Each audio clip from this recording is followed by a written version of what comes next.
What's up, everybody? It's Investing Sensei here to bring you episode 147 of the portfolio update. So this is actually going to be our first video on the full Fidelity brokerage account.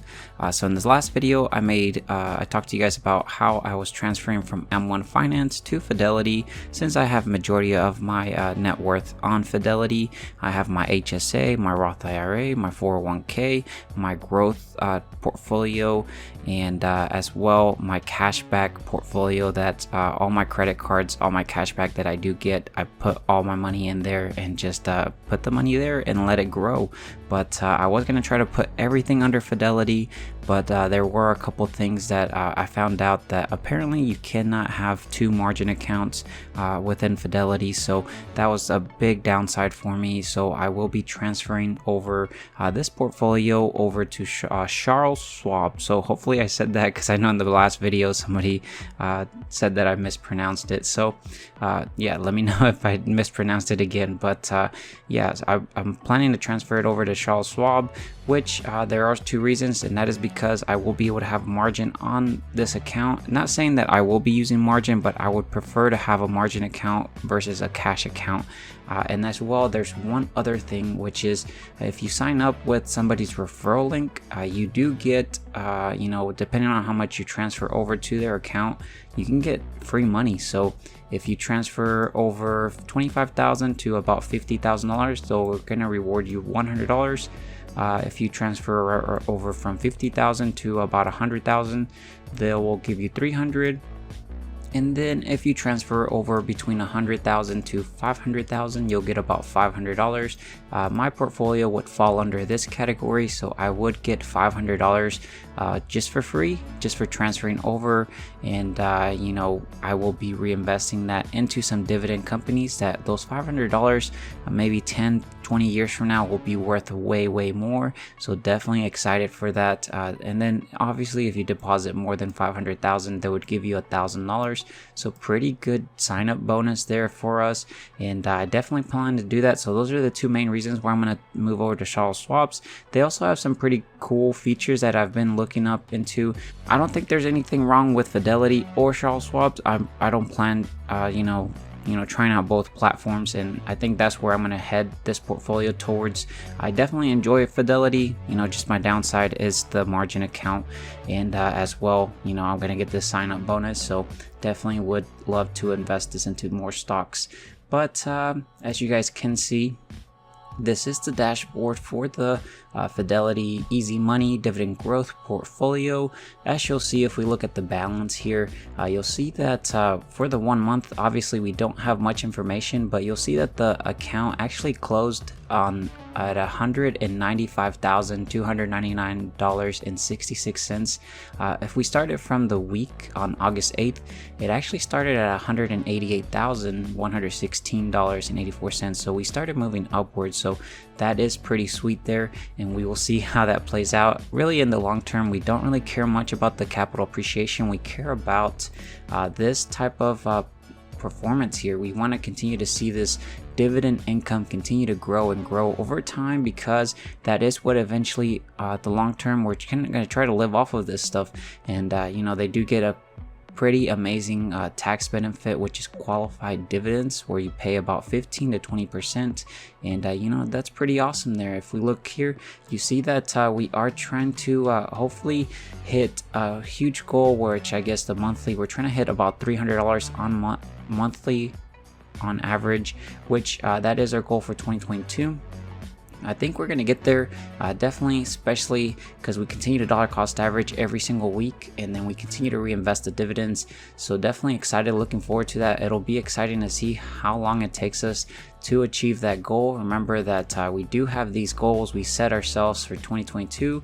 First one was to reach 6,000 subscribers. You guys just destroyed this goal. This was actually up to you guys, and you guys helped me achieve that goal.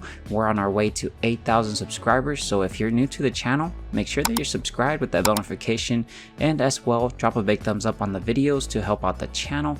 But yeah, we're on the way to 8,000 subscribers.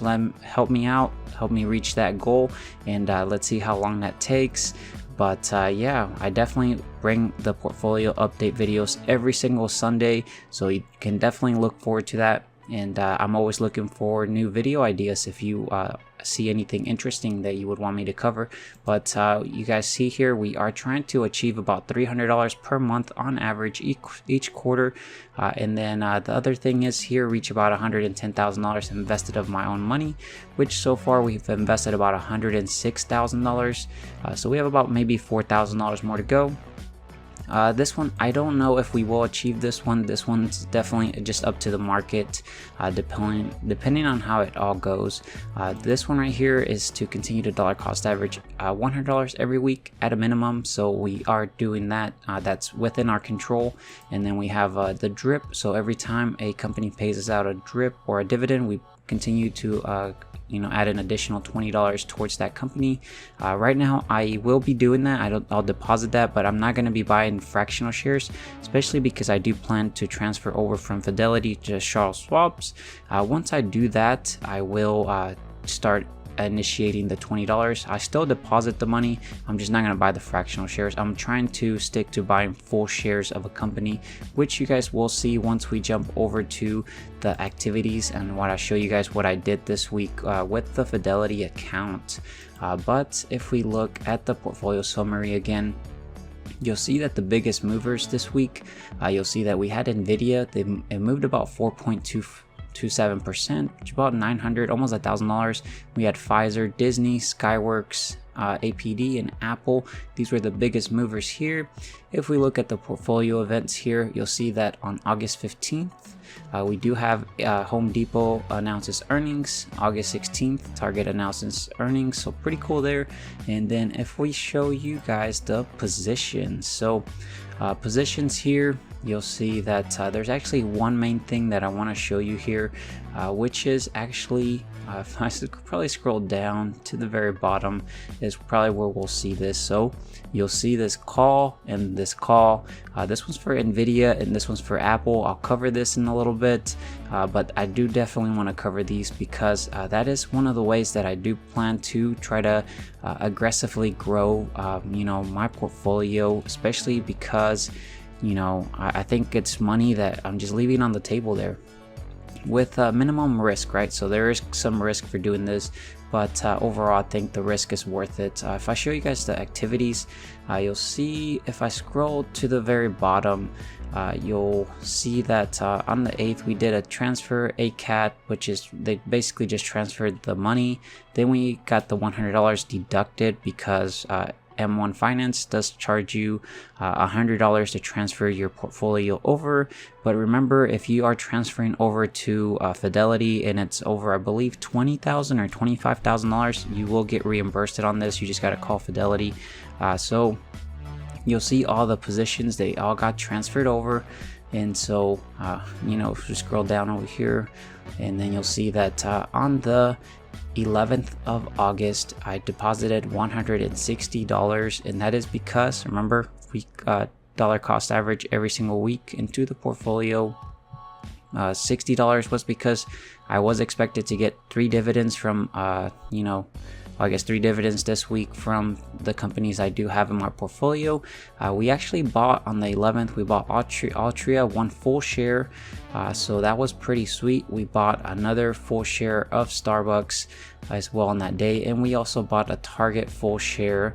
One of the things here, guys, you'll see this tax withholding Apple. So Apple did pay me a dividend of $49.91, and then they withheld taxes, and that is because there was an issue with my W-9, which I did get it corrected, which hopefully this week I should get a reimbursement on that.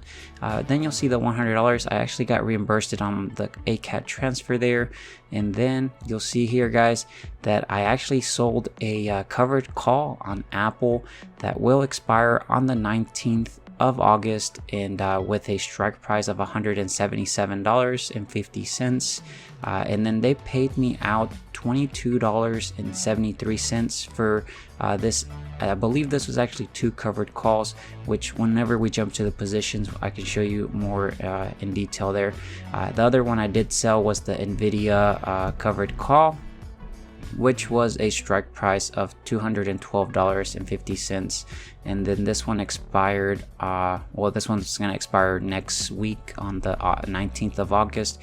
We collected $12.31, and this is just free money we get here for taking a small risk. And so let me jump over here to the positions here. So the way a covered call works, just for anybody that's new to this, is that you have to have 100 shares of a certain company, the one that you want to sell on, and you basically, whenever people think of options, it is very risky. But think of it as a casino, right? So you have the gambler and the casino, and so the gambler typically always loses, and the house on the casino always wins in the long term. And that's what we're playing. We're playing the casino side when we sell covered calls and cash secured puts. So that is pretty great. Overall, guys, you'll see here that we do have a covered call on Nvidia of $212.50. So what this means is that they will pay me 12 cents. So remember, 12 cents, you have to actually multiply this times 100, because one contract in options world is actually 100 shares. And so we made $12 in profit from this. So they're paying us $12 to control our 100 shares that we own of Nvidia. And so if by August 19th Nvidia closes below $212.50, we will just keep the $12 for free. And then if Nvidia closes above $212.50, then our shares will get sold at $212.50. Plus we get to keep the premium. So it's a win-win situation here. Worst case scenario, I definitely don't want my shares getting sold out, but that's the worst case, is that my shares get sold, and I would end up making the difference in my cost basis. So if I find Nvidia here, let's see, where are you, Nvidia? I should probably sort this, it's up to the very top, but you'll see that Nvidia, our cost basis is $36.33. So you subtract the $212.50 minus $36.33. That's how much we would make in the difference. Also in capital appreciation is what we would make if our shares were to get sold. So that is pretty cool. We also have Apple as well, $78.76 cost basis. So if Apple was to reach above $177.50 by August 19th, then our shares would get sold out, and we would subtract it from our cost basis, and we would make that difference as well. So that is what I'm trying to do. As you'll see, we basically collected about $33 this week. We will see how this all plays out. Obviously, we could close these positions way earlier if the premium decays, or we could roll them out. We will see what happens, but I'll definitely keep you guys posted on this. But that is what I did this week on the Fidelity account. Let's go ahead and jump over here to the Google Sheets. As you'll see that we have everything copied over. Let's see how much we made this week just from investing money, buying shares this week. If I pull up the dividend payout, this is a script I do have. You'll see that we do have these companies paying us out next week, which are AbbVie, Realty Income, Caterpillar, and I have all these scripts available for free, guys. Just check them out. I should have videos on them in my channel. So definitely all I ask in return for these free scripts is that you subscribe with that bell notification, and you help out the channel by dropping a big thumbs up on the videos. So you'll see that it also finds out your dividend increases for the companies. So Caterpillar gave us a dividend increase, as well as this 20% increase from Target, and so on and so on. Let's go see if we got any new dividends announced. So portfolio tools, get latest dividends, and we give it a second or two, and everything will get wiped up, and it'll try to go find out everything on our portfolio holdings to see if there's any new companies that announce dividends. So at 52 is the row. We'll see if there's any new announced. So there it goes. Give it a second or two, and it's finding everything for us. So that's pretty cool. So it looks like it found two more dividends. Definitely don't know which ones they are, because this sorts it out by payout date. So as you'll see, you go further out, you'll see the dividends that do get paid out. But if we look at the settings, guys, let's go ahead and delete this, and I'll see you guys over there to personal capital so that we can get the latest version of our portfolio from Fidelity. Alright guys, so we're here at the personal capital on my Fidelity account for the easy money dividend growth portfolio. You'll see this green button, click on it. This will copy the content of our portfolio positions into the clipboard. Then we can jump back over to the Google Sheets, right click, and then paste special values only. And of course, I have not tried this on Fidelity yet. I think I do have some subscribers that are on Fidelity that have tried this, so hopefully this does work and I don't require many changes. But if we go here to holdings, this is our positions from last week. Before we do have all these new purchases from this previous week. So if I go here to portfolio tools, when you click update portfolio holdings, it'll wipe this and it'll use the new version that we just pasted. So we will see if this actually works, you know, because I did switch portfolios, or I guess I did switch brokerages. So let's go ahead and click update portfolio holdings, and let's see if it works out. Looks like it is working, guys. Let's jump back over here to the dashboard, and we will see how it all plays out. So overall, you'll see one of the things I'm actually kind of curious is, let's see if the positions of the covered calls show up. Looks like it did. Nvidia, I don't see the Apple one though, so that one's going to be pretty interesting. Maybe I'm missing it, but I'm definitely gonna do some investigation on this. I think this is probably the Apple, maybe no, but anyways, we do see the Nvidia one, and I think everything looks good in this portion. So if I show you guys how much we increased the dividend snowball this week, you'll see the dividend yield is at 1.70%. It actually went down, and that is because the portfolio of course did go up in value. Cost basis, we went actually up, which is a good thing, 2.62%. Yearly, we are making about $3,328.63. That's what kind of we're projected to make. So we went up about $10, the difference in this. Monthly, we're at $277.39, guys. Pretty sweet there, getting a lot closer to our goal of $300. And then for the weekly, we actually went up about 18 cents, 19 cents is what we went up by. For the day, we went up about 3 pennies, and then for hourly, we're still making 38 cents an hour. And then the hourly work wage, our portfolio is making $1.60 every single hour if it was to go work a 40-hour work week. Pretty cool there. We're going to try to get this to minimum wage eventually. But yeah, guys, this is actually all I have for you guys. This is the new update on Fidelity. So if you stuck all the way to the very end, be sure to drop a hashtag Fidelity, since it is our first video with the Fidelity brokerage on this portfolio. Pretty exciting. Again, if you have not subscribe to the channel, make sure that you're subscribed with that bell notification, and don't forget to drop a big thumbs up on the video to help out the channel. I will catch you guys in the next video. Take care, stay safe out there. Bye guys.